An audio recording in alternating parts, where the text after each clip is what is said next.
CA aspirants का हमारे channel पे स्वागत है। आज का हमारा टॉपिक है AOA, article of association section 5।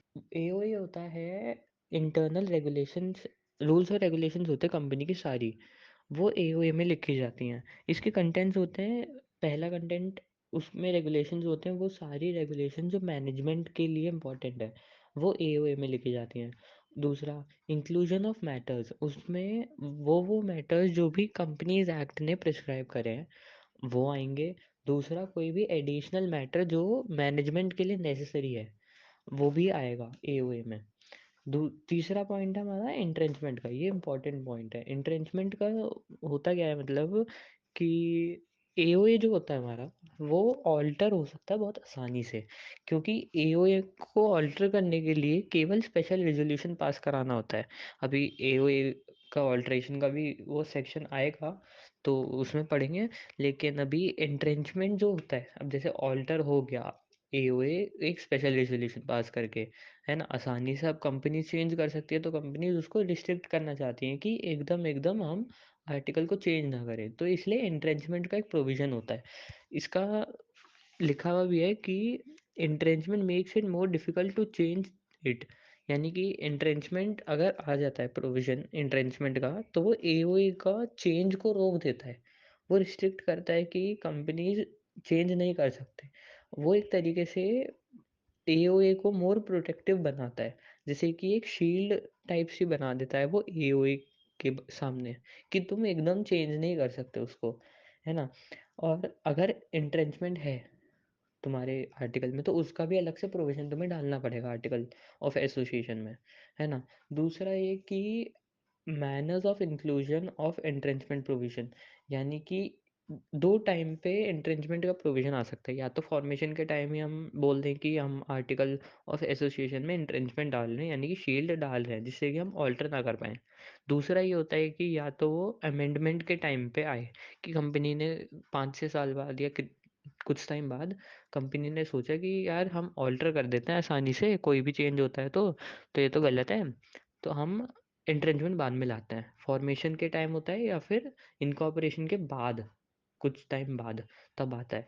अगर बाद में आ रहा है तो दो केसेस में, अगर पब्लिक कंपनी है तो स्पेशल रेजोल्यूशन पास करा के एओए में एक प्रोविजन डालना होता है एंट्रेंचमेंट का। लेकिन अगर प्राइवेट कंपनी है तो सारे मेंबर्स का अप्रूवल चाहिए, है ना। अब अगर एंट्रेंचमेंट का प्रोविजन है हमारे आर्टिकल ऑफ एसोसिएशन में तो उसका नोटिस जाएगा रजिस्ट्रार के पास। ये भी इम्पोर्टेंट है। कोई भी कंपनी अगर अपने आर्टिकल ऑफ एसोसिएशन में इंट्रेंचमेंट का प्रोविजन डालती है तो उसको रजिस्ट्रार के पास नोटिस डालना पड़ेगा। इसके बाद इस सेक्शन में बोला है कि फॉर्म्स ऑफ आर्टिकल, जो आर्टिकल ऑफ एसोसिएशन के फॉर्म्स हैं वो स्पेसिफाइड टेबल FGHIJ और आई में एप्लीकेबल है। आई इस टेबल के हिसाब से एप्लीकेबल है ना। उसके बाद इसने बोला मॉडल आर्टिकल। इसने बोला है कंपनी एक मॉडल आर्टिकल होता है कंपनीज एक्ट जो इशू करती है, यानी कि एक फॉर्मेट टाइप, है ना। उस मॉडल आर्टिकल के हिसाब से भी कंपनी अपना आर्टिकल ऑफ एसोसिएशन बना सकती है। मॉडल मॉडल आर्टिकल हो गया एक नॉर्मल जो हर कंपनी के लिए एप्लीकेबल हो सकता है, वो एक आर्टिकल ऑफ एसोसिएशन बना दिया फॉर्मेट टाइप के लिए, जिससे कि कंपनी जब अपना आर्टिकल ऑफ एसोसिएशन बनाए तो उससे देख सकती हैं, इससे हेल्प ले सकती हैं। अब उसमें जो जो रूल्स एंड रेगुलेशंस हैं, या तो कंपनी सारे या उसमें से कुछ रूल्स एंड रेगुलेशंस को अडेप्ट कर सकती है। इसने यही बोला इस वाले पॉइंट में। उसके बाद इसने बोला company registered after commencement of this act. अगर इस वाले एक्ट के हिसाब से कंपनी रजिस्टर्ड होती है, यानी कि अगर मॉडल आर्टिकल के हिसाब से कंपनी ने अपना आर्टिकल ऑफ एसोसिएशन बनाया, तो जो जो पॉइंट मॉडल आर्टिकल में गिवन होंगे वो पॉइंट्स को कंसिडर करा जाएगा कि अगर कंपनी अपना खुद से आर्टिकल ऑफ एसोसिएशन बनाती तो वो भी यही पॉइंट रखती, है ना। अब उसने तो खुद से पॉइंट नहीं रखे, वो तो मॉडल आर्टिकल को उठा के ही उसने अपना आर्टिकल ऑफ एसोसिएशन बना दिया, तो कंसिडर यही करा जाएगा। उसके बाद अगला पॉइंट इसने बोला है section not apply on company registered under any previous company law.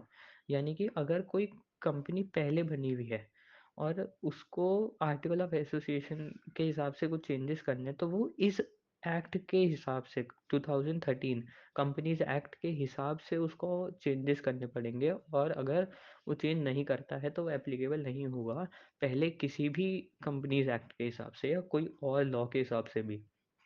उसको इस एक्ट के हिसाब से ही अपने चेंजेस करने हैं और अपने फॉर्मेट बनाना है। तो कैसा लगा आपको ये टॉपिक? उम्मीद है आपको समझ आया होगा। आपको कोई भी डाउट है तो आप मेरे को इंस्टाग्राम पे डीएम कर सकते हैं या फिर कमेंट सेक्शन में आप कमेंट डाल सकते हैं।